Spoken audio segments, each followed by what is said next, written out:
চেনা গলি, চেনা রাজপথ, চেনা আলো দিয়ে মোরা নগরের থেকে এসেছি। তোমার অচেনা দালানি যত পাখি আছে বলেছে আমাকে যাব না আজ।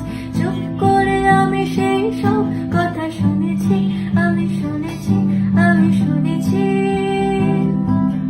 নিয়েছি সে কথা হৃদয়ে জমিয়ে ভাঙরে সরে দিয়েছি থামে, আধার সরিয়ে